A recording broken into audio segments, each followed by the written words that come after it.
The producers gratefully acknowledge the dedication and financial support of the following foundations in the making of this program.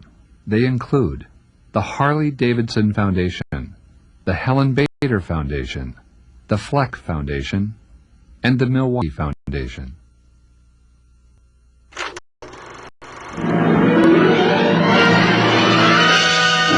Fires raged over large areas in Los Angeles, city of 2.5 million people. Far and away the worst racial outbreak in these parts.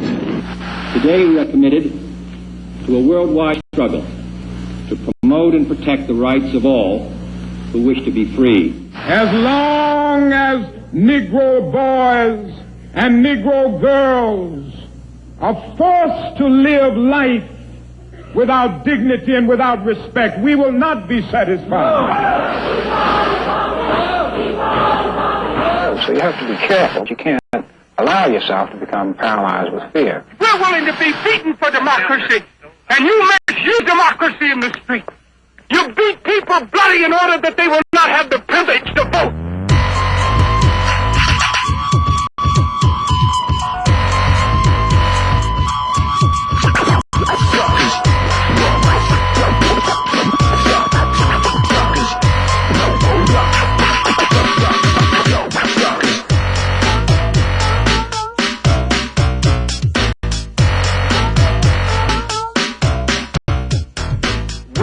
Involved in a movement which causes us to sing over and over again that we are not afraid.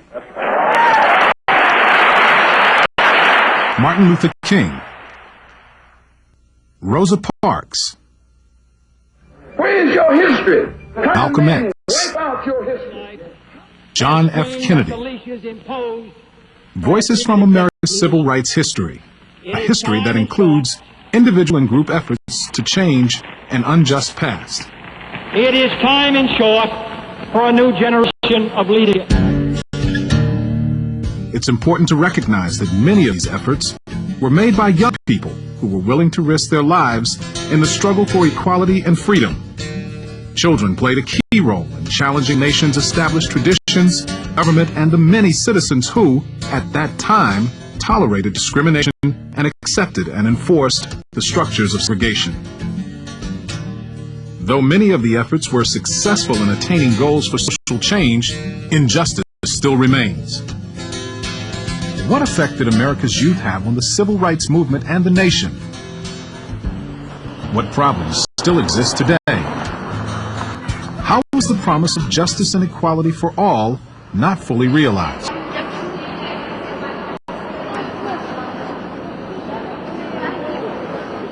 When the government no longer meets the needs of the people, it is the right of the people to alter and abolish it, and to institute new government. The language chosen by the Founding Fathers in the writing of the Declaration of Independence called for the creation of a nation founded on democratic ideals, freedom, equality, justice for all. In reality, however, for all did not represent everyone. Many, including women, Native people, and in particular, Africans who were enslaved, were excluded from full participation in American society.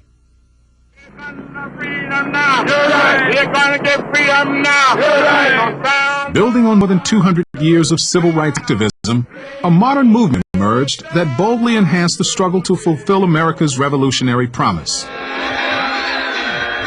Known as the Civil Rights Movement, this series of events started out as individual acts of courage and mobilized an army of citizens for social change. Its purpose was fair treatment for all Americans, no matter what race.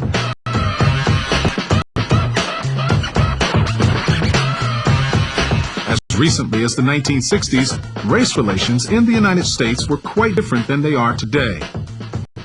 Laws existed then that would be considered unfair, even unconscionable today. For example, segregation, a system of laws established to keep racial groups separate, was practiced and enforced mostly in the southern United States.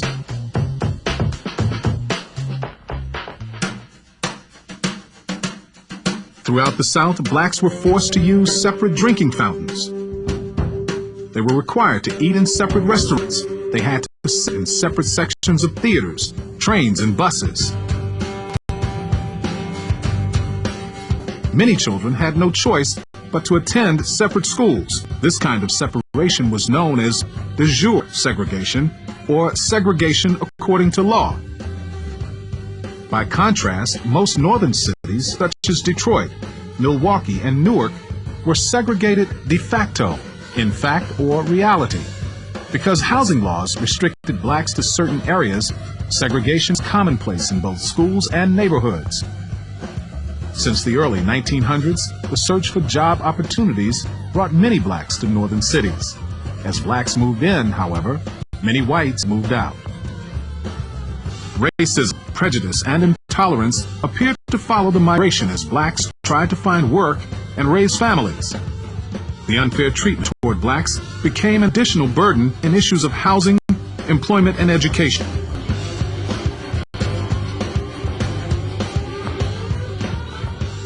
We, the people of the United States, in order to form a more perfect union, establish us. Racial discrimination in America predates the writing of the Constitution in 1787, at which time slavery was considered legal. According to the Constitution, Africans who were enslaved were considered to be 3/5 of a human being. It wasn't until almost a century later that America fought a civil war which abolished slavery.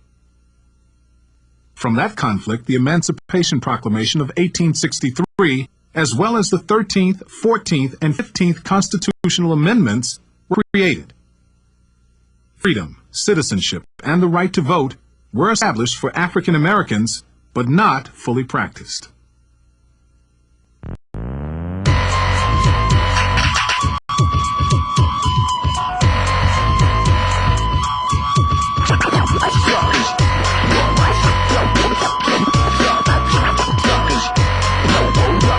Discrimination toward blacks continued due to lack of adequate federal laws and the unwillingness of many people to enforce the amendments.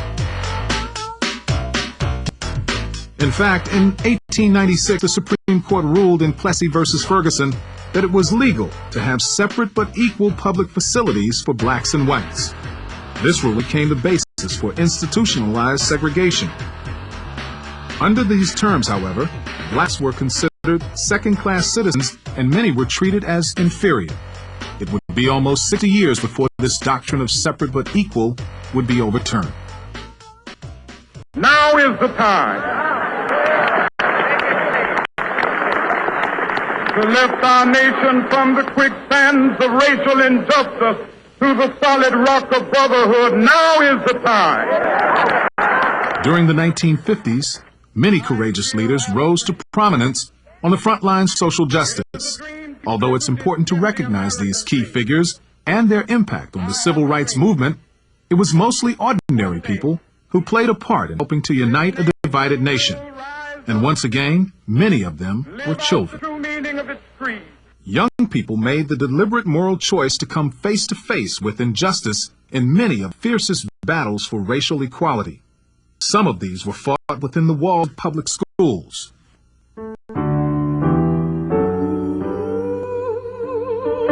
Through a landmark case known as Brown versus the Board of Education, the lawyers for the NAACP, the National Association for the Advancement of Colored People, argued and won a Supreme Court decision which stated that segregation in public schools was in fact illegal. It was a 7-year-old girl from Topeka, Kansas, who helped overturn the decision that kept black and white children from attending the same schools. Because Linda Brown was black, she was forced to go to an all-black elementary school. Since the school was far from home, she needed to take the bus to get there. The only way to catch the bus was to walk through a train switching yard. Her father didn't understand why being black meant his daughter had to struggle to get to school every morning, while an all-white school was just a few blocks from her home. On May 17, 1954, with the help of her father and attorneys from the NAACP, including Thurgood Marshall, Linda's long walk came to an end. A unanimous Supreme Court decision declared that school segregation based on race was illegal. It impacted students in 17 states that had legally segregated schools and ultimately influenced almost every school in the U.S. Though part of the nation complied with the decision and began to integrate their schools, many were not willing to let go of their old prejudices and practices. This nation was founded by men of many nations and backgrounds. It was founded on the principle that all men are created equal, and that the rights of every man are diminished when the rights of one man are threatened. It ought to be possible, therefore, for American students of any color to attend any public institution they select without having to be backed up by troops.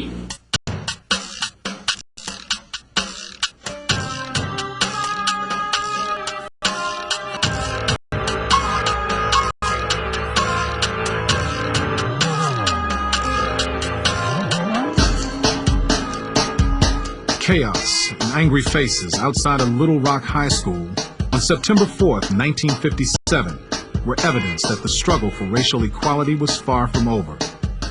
The mob was against the court-ordered desegregation of their school. 9 black teenagers who became known as the Little Rock Nine were scheduled to attend classes alongside 2,000 white students.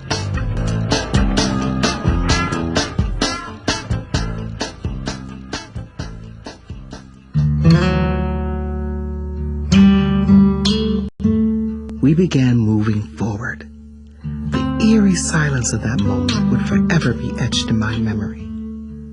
All I could hear was my own heartbeat and the sounds of boots clicking on the stone. Step by step, we climbed upward where none of my people had ever before walked as a student. Amid the threats, spit, and fury of a raging mob, the children walked forward. And it was children who had to return each morning face the persistent voice of segregation and hatred. They did it so they and eventually their children might someday be treated as equals. Weeks after school started, it still wasn't safe for children to enter the building. It took the brave efforts of a few teachers, parents, students, and finally, intervention from the president to control the angry resistance. Eisenhower sent 1,000 paratroops to join 10,000 members of the Arkansas National Guard who were required to provide protection. As the rest of the nation watched television reports from the security of their living rooms, 9 courageous young people confronted generations of resistance to change. If resistance to the federal court order ceases at once, the further presence of federal troops will be unnecessary, and the city of Little Rock will return to its normal habits of peace and order. And a blot upon the fair name and high honor of our nation in the world will be removed. Thus will be restored the image of America and of all its parts as one nation, indivisible, with liberty and justice for all. I say to you, March, don't panic, and remember that we must remain true to nonviolence. I'm asking everybody in the line. If you can't be nonviolent, don't get in it. If you can't accept blows without retaliating, don't get in the line. If you can accept it out of your commitment to nonviolence, you will somehow do something for this nation that may well need it. With a peaceful philosophy and ability to mobilize supporters through eloquent and emotional speeches, Reverend Martin Luther King Jr. found his place in the civil rights movement. His truth is marching on. It was a Baptist minister's preachings for the power of love that inspired demonstrators to turn their energy toward nonviolent resistance. Though not passive, they were committed to behaving nonviolently when approached or provoked. With the desire to participate on their own, many of the nation's youth initiated student-led demonstrations and developed new strategies of nonviolent protest. At a segregated lunch counter in Greensboro, North Carolina, 4 students began a grassroots movement by defying the law. Known as sit-ins, the movement grew to 70,000 as black and white students across the South took turns sitting at lunch counters whose policy was to serve whites only. This passive resistance to remain seated until served, resistance against years of racial segregation and oppression, led to the desegregation of lunch counters in more than 200 cities. This act is an example of civil disobedience, a peaceful way to object to a law considered unjust. A pattern was emerging within the civil rights movement. It became apparent that the simple presence of new laws wouldn't be enough to assure equality. Efforts from both black and white communities were critical for this goal to become reality. Fortunately, it didn't happen without bloodshed. As nonviolent protests spread and resistance to desegregation continued, the two forces collided, sometimes violently. And once again, children were on the front lines.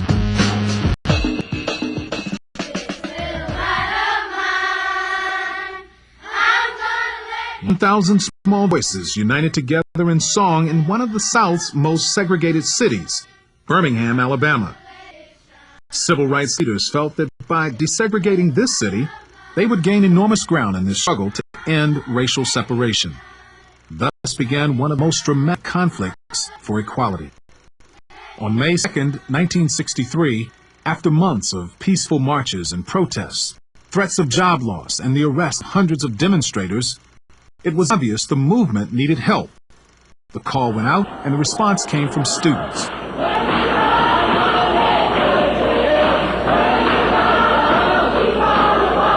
Their message was delivered in peace, but the reply came with force.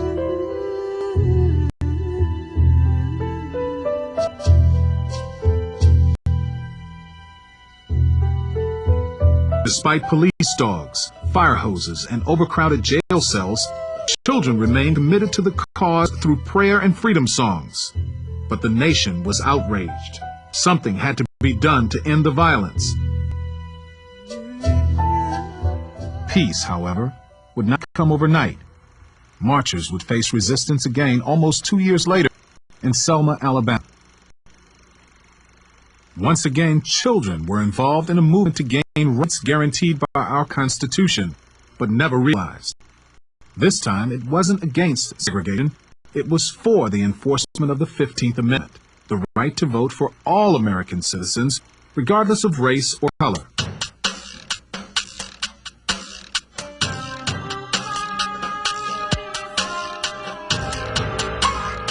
Sunday, March 7, 1965 started out as a peaceful day with a march from Selma to Montgomery.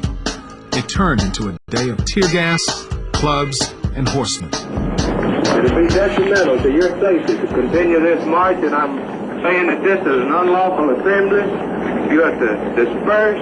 You are ordered to disperse, go home, or go to your church. This march will not continue. People were running and falling and ducking, and you could hear the horses' hooves on the pavement. You'd hear the people scream. I just knew then I was going to die, that those horses were going to trample me. So I kind of knelt down and held my hands and my arms up over my head, and I must have been screaming. Cheyenne Webb, just 8 years old at the time of the attack, was among the youngest demonstrators to march on the day that became known as Bloody Sunday. This event, like many others in civil rights history, had a positive outcome in the struggle against injustice. The conscience of the nation was moved. Change was demanded. Today is a triumph for freedom, as huge as any victory that's ever been won on any battlefield. And today, we strike away the last major shackle of those fierce and ancient bonds. Motivated by Bloody Sunday, President Johnson signed the Voting Rights Act on August 6, 1965. This broke the last legal chain keeping black Americans from equality. It was the last of the Constitution's unrealized guarantees.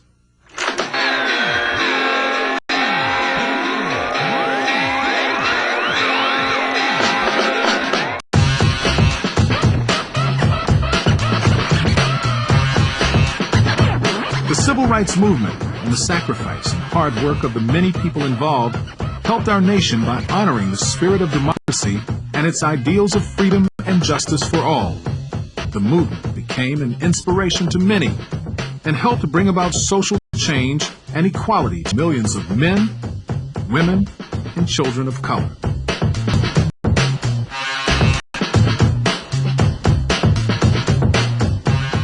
Young people played a significant role in the move toward equality and freedom. The moral decisions of students who chose to risk their lives to help ensure equality for future generations, who chose to face the evils of racism and prejudice, created a powerful legacy for today's youth.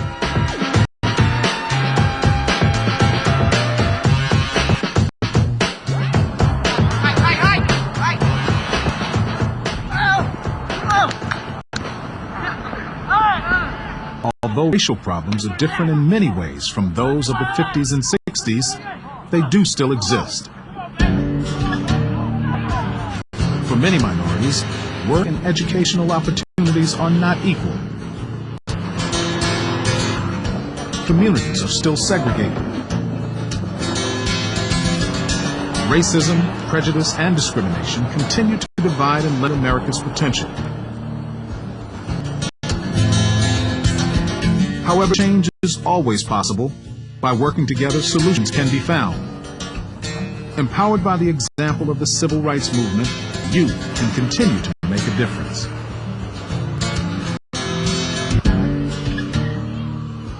Why did you take part in this demonstration today? Just because there was a huge crowd, or did you have any personal reason? Well, I took part in this march today because of Martin Luther King and what he stood for, because this march is what he died for. And I think if he died for it, I could carry out what he started. Now, do you know what he stood for? Yes. He stood for nonviolence and peace for all men of all kinds. You believe in that? Yes, I do.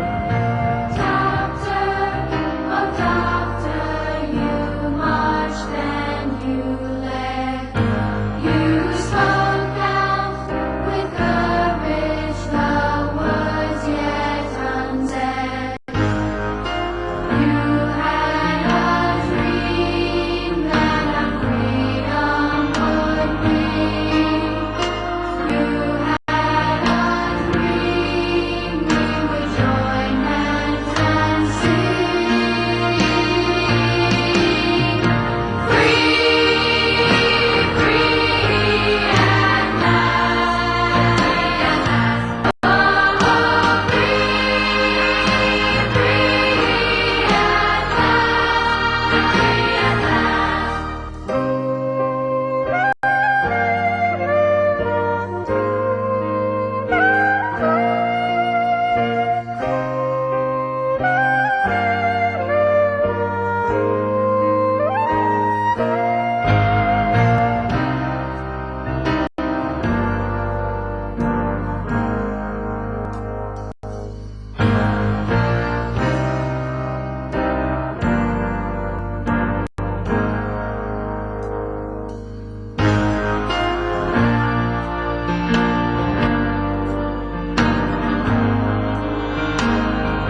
The producers gratefully acknowledge the dedication and financial support of the following foundations in the making of this program. They include the Harley-Davidson Foundation, the Helen Bader Foundation, the Fleck Foundation, and the Milwaukee Foundation. I was going into a clothing store, mainly shopped by Caucasian consumers. When African Americans come into stores around here, people automatically just assume, I guess, because I was an African American male, that I was going to come and start some trouble. I get a sense that they're being watched a little bit more closely, which is kind of an embarrassing thing. I had security people looking over me. I'm embarrassed for the person doing the watching, because we know better than that. And when I did eventually buy the shirt and I got the bag and everything, they checked my stuff with no one else's. When the element is brought in that this is some sort of representation of where I'm from, and what I'm about, it's a misrepresentation. When they were going through the bag and everything, I felt humiliated. Not all whites will jump to conclusions and harass minorities. For a moment, it lowered my self-esteem.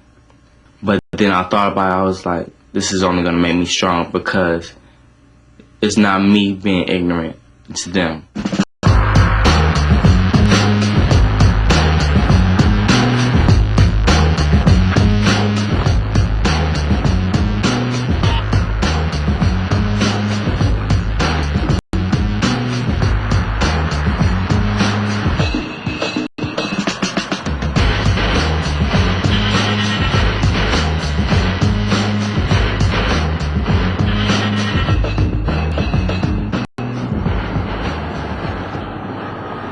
At one time or another, many people have come face to face with racism and discrimination. All too often, people's attitudes and beliefs are shaped by prejudice and influenced by stereotypes and biases, sometimes even unknowingly. Hate crimes, ethnic cleansings, segregation. Racism is a worldwide problem. From global news reports to the neighborhood in which one lived, racism is a part of our daily life. Conflicts among groups with different skin color or beliefs are common. These conflicts undermine safety and quality of life at home, on the streets, in the workplace, and in schools. During the winter, when I was coming home from school, I wasn't really organized, and so a lot of my stuff was on the floor. I was trying to clean up and catch the bus in 15 minutes. I came from my synagogue, and I went to the mall with one of my friends. Our parents dropped us off. It was about 5th and 6th grade when it was the worst. Kids would constantly mess with me about my race. They're like, look at that little Chinese kid, let's beat her up. They were talking, and they're saying, we're going to kill you. And they started calling names. Taco, burrito, stuff like that would happen. And that just stayed with me the most because it really hurt. Why are you hating me? Because I'm so-called Chinese to you, I'm not even Chinese, I'm Hmong. They called us Japs, they called us Kikes, and Jew, which is supposed to be like a dirty word, I guess, or something, boy, that hurts. But it did hurt, it did hurt. Because you knew they meant it in an awful way when they said Jew.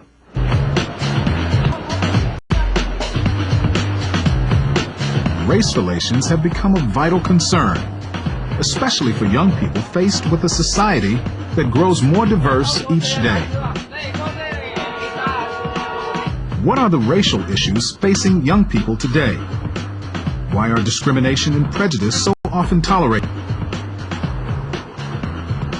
What can today's youth do to overcome racism? Well, no blisters yet, but my legs are a little tired, but I can follow that up by saying that my soul is rested. Despite centuries of struggle and sacrifice, despite beatings, bombings, and killings, despite a movement that united blacks and whites and made significant gains toward freedom and equality, America remains divided.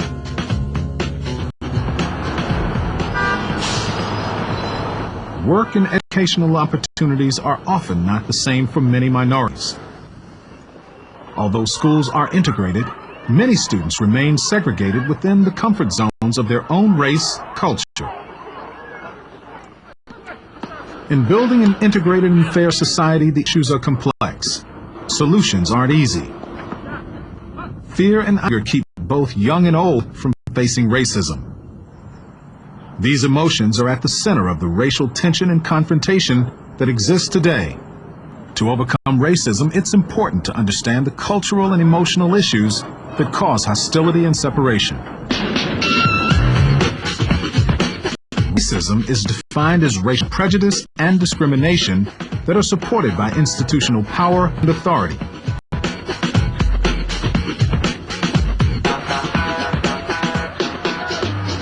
I've been put down because of my skin color, because of my culture, and it's hard. Ever since I was a little girl, I've grown up to be defensive or easily offended, or, just to put my guard up against whoever. And I just think to myself, well, they don't understand. Prejudice is defined as attitudes or opinions towards a person, group, or thing without adequate prior knowledge. In other words, prejudice is when we prejudge something without enough information.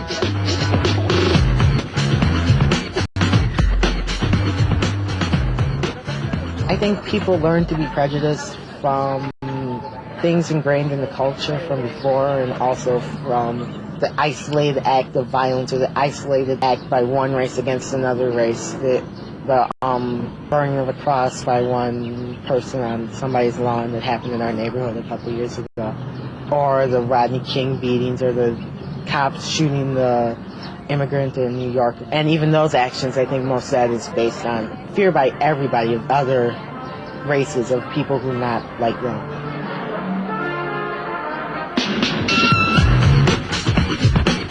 Discrimination is defined as differential treatment that favors one individual, group, or object over another.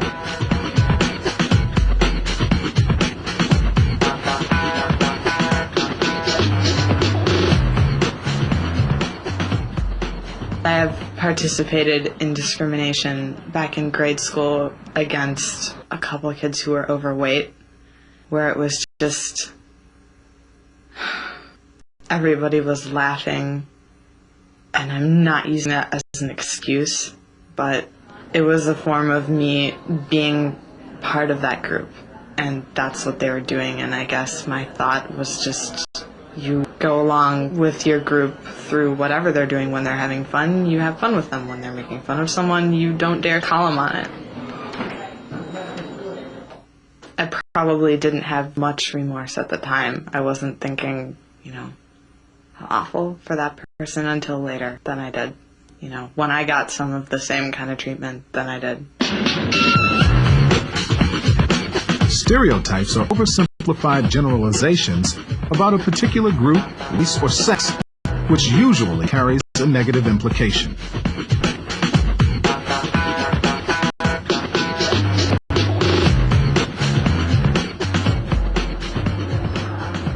I feel the stereotypes that I experienced in my mind when I first came here was that all the neighbors wouldn't talk to us because maybe we're the only African American household within this neighborhood.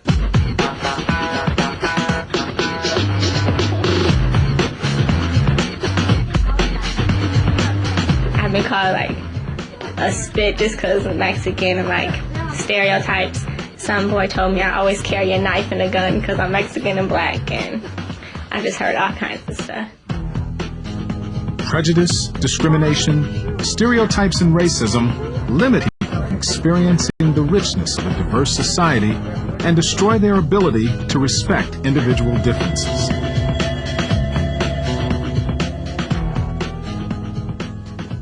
When I'm at school, I'm constantly reminded about, that I am the other student. I'm the different I'm the minority. It's very segregated. Like, everybody goes with their own race or their own clique. I try hard to fit in with, like, the other kids at school, but it's just, I feel like I'm so different. I fit a lot better in, like, with the African Americans, because there aren't very many Hispanics in my school. And I just feel that I'm more comfortable with them because, like, we can relate better, I guess you would say. My experience in life has been so different that I wouldn't be able to find common ground, and I'd just sort of be scrambling if I walked into a room and there were only Mexicans. That's just one example. And if there was something going on where I just felt I couldn't make a connection, a cultural connection, you know, where I couldn't sit down and have a conversation with that person without feeling alienated, or like I was pretending to be part of something that I really have no idea about.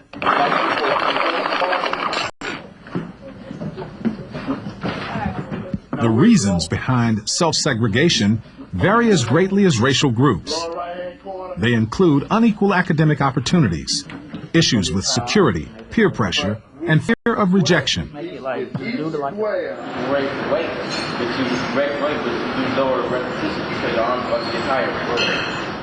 Well, I guess people might have a fear. They might be rejected by their own race if they continue to hang out with another group. For example, let's say my friend is Caucasian and I'm constantly with him all the time. And then when I want to talk to my African American friends, they're like, why are you with him? My fears about approaching people of different colors is mainly that they won't accept me, that they've already stereotyped me, put me into this class or this group of people, and that they won't be willing to accept me for who I am. And then I guess also I kind of fear that I do that to other people.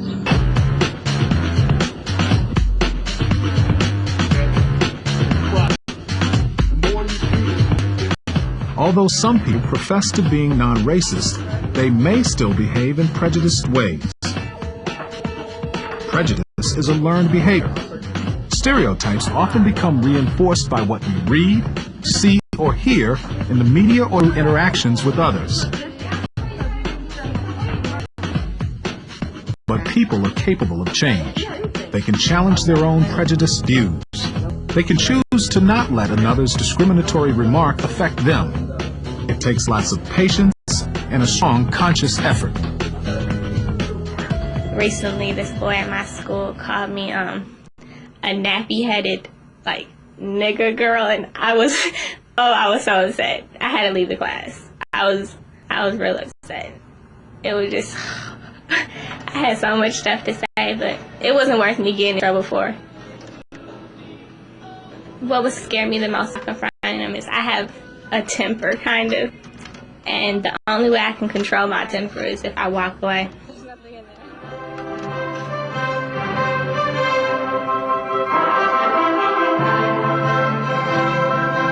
It's not your fault that they have the prejudice that they have against you, whatever that may be, and for whatever reason. If you have to get something from them, you can read out, you can do what you have to do.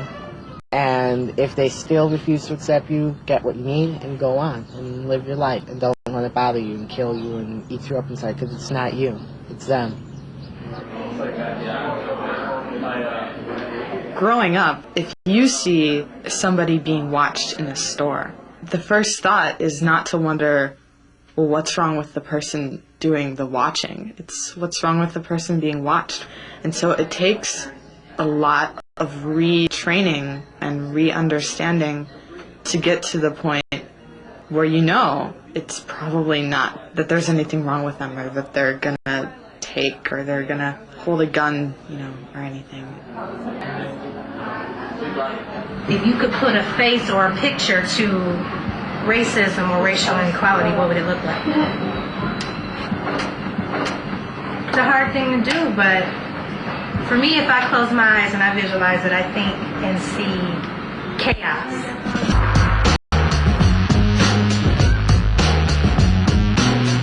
Although racism continues to divide schools and communities, many are seeking solutions to break down the barriers. People of all colors are working toward eliminating injustice and intolerance.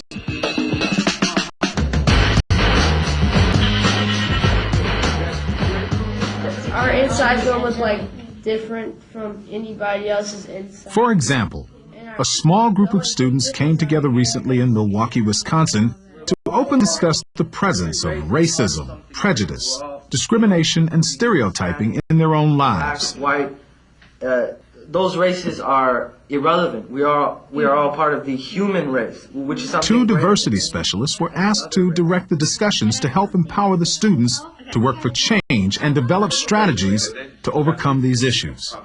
I remember when I said something insensitive, and my son looked at me and says, "Pops, that's not cool." And it hurt me so that my son was hurt because I was a bad example. And it struck me like I needed to be educated. So we all need each other, and we all need to educate each other. Dr. Samuel Batanzas and Dr. Laura Sauter have dedicated their lives to teaching people to respect each other's differences. Through activities such as group discussion, diversity workshops, and seminars, their team creates a foundation for removing racial barriers, reducing racial tension, and promoting racial acceptance. I learned early on in life that if we confront power with truth, that we can overcome even the most powerful. We just sometimes have to say something in truth and say, look, you may not think this right now, but I'd like you to consider this. What you said to me was hurtful. What you did to my friend was painful.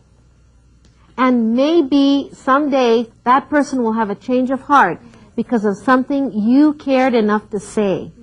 The one thing we need more than anything is courage when we're confronting things like racism and discrimination and prejudice. Before I got here, I felt that I had some kind of racism inside me, but I never knew how open it was and how much I hurt other people by saying little things and stuff. But now I understand how it is, and I understand that, you know, by saying a little joke or something, it's really hurting somebody. It's funny for us to laugh at, but at the same time, you just putting other people down. That you putting other people down just to make yourself feel good. It's something to you. Yes, we do make jokes and we have some prejudice in us. And the thing is that society has brought us up to, you know, have stereotypes and to have prejudice. And if we don't do anything about it, you know, if we talk the talk, I'm trying to change or whatever, but then we're not walking the walk. I believe Dr. King said that he'll be glad when everyone can hold hands and play with each other. Well, yeah, we're playing with each other, but do we get along with each other? Do we socialize with each other? Can we communicate with each other? Exactly. We need to be in like a formal discussion area to talk about this kind of stuff. Then it's not working. I mean, we need to be talking about this where it counts, in schools, in our homes, among our peers, where it's actually going to make a difference. And if we keep on trying to make a difference in like the schools or wherever you are at, then eventually it will change, just like with Dr. Martin Luther King. It didn't change like that second, but it changed over a period of time. I think they should have like classes in school. They should talk about racism because then kids will get used to talking about it, and then they won't be afraid to talk about it. And I think also too we have to educate ourselves about others and not just sit there and expect them to learn about us. We have to make the first step and learn about them and learn about what they're doing and learn about their culture and where they're coming from and what's different. That we should, like he was saying, we should learn about people before we say any remarks about them, because you hear rumors about people of different cultures and different races and different religions, and you don't know if that's true, so you should find out the facts. Today's youth are beginning to understand the power they have to confront racism and affect the world around them.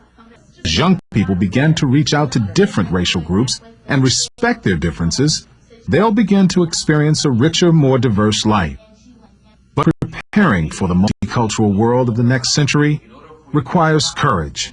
There will be times when people will be mean, and you have to be very, very careful that you don't put your life in danger by standing up for your rights and for your dignity in ways that jeopardizes your ability to be alive. So be cool and be calm and understand that you have to learn how to reject rejection. But be careful that you don't get hurt. Above all else, coalitions of interest instead of coalitions of color to make our society stronger, healthier, and freer than when we found her.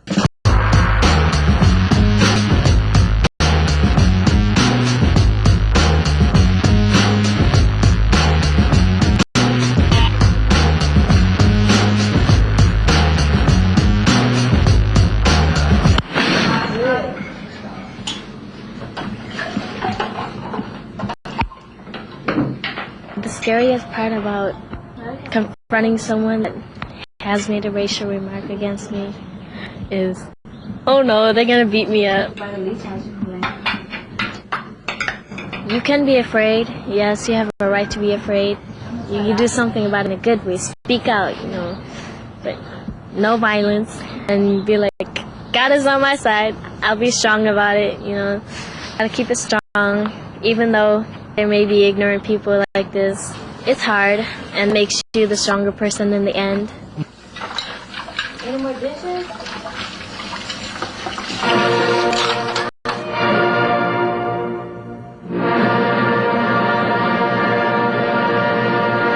My advice to other people trying to confront racism, don't be afraid to go against the grain, go against what Mr. Popular, Mrs. Popular, the status quo, whatever you want to call them, the clique. Be willing to stand on your own, and it's not going to make you a worse person for doing it. It makes you a better person. And if you're going to get laughed at, then it's fine. Again, it's their mistake. They're the ones losing out, not you.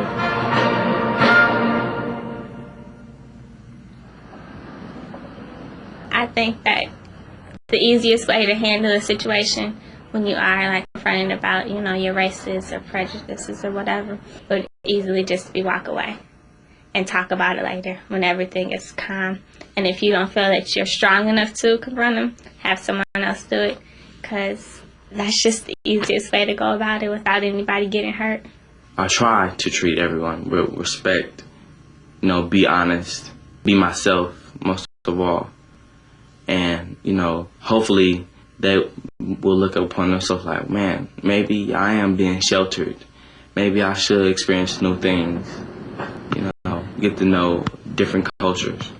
I think that makes you more of a well-rounded person.